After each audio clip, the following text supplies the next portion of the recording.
South India super star రజనీకాంత్కు ఇండస్ట్రీలో చాలా మంచి పేరు ఉందనే చెప్పాలి.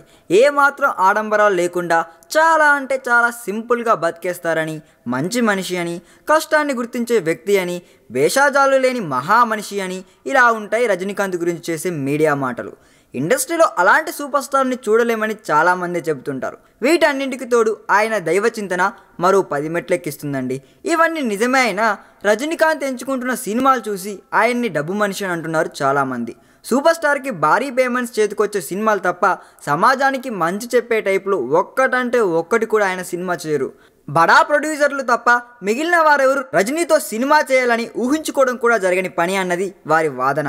వీటన్నింటికి మించి ఇప్పుడు రంజిత్తో సినిమా చేసేందుకు రజనీకాంత్ అంగీకరించడం చాలామందికి ఆశ్చర్యాన్ని కలిగిస్తుందండోయ్. ముందే క్రియేట్ చేసిన ఆర్టిఫిషియల్ హైప్తో చెప్పుకోదగిన స్థాయిలోనే కబాలీకి డబ్బులు వచ్చాయి. అయితే సినిమా చాలామందిని ముంచేసింది, ముఖ్యంగా అభిమానులను నిరుత్సాహానికి గురి చేసిందండోయ్. అయినా సరే మళ్ళీ అదే దర్శకుడితో అల్లుడు ధనుష్ నిర్మాతగా సినిమా అనౌన్స్ చేశారు. కబాలీని కంప్లీట్ చేసినట్లే దీన్ని కూడా 15 నుంచి 20 కోట్లలోపే పూర్తి చేసేయాలని, కబాలీ టైప్లోనే ఆడియన్స్ని అట్రాక్ట్ చేసేలా కంటెంట్ ఉండేలా చూసుకుంటున్నారంట. ఇదంతా చూస్తే రజనీ సార్ను ఏమనాలి, మీరే చెప్పండి బాస్. ఈ వీడియో మీకు నచ్చినట్లయితే సబ్స్క్రైబ్ చేయండి. ఫిలిమి స్టార్స్ బోల్డ్ అంత న్యూస్ బోల్డ్గా.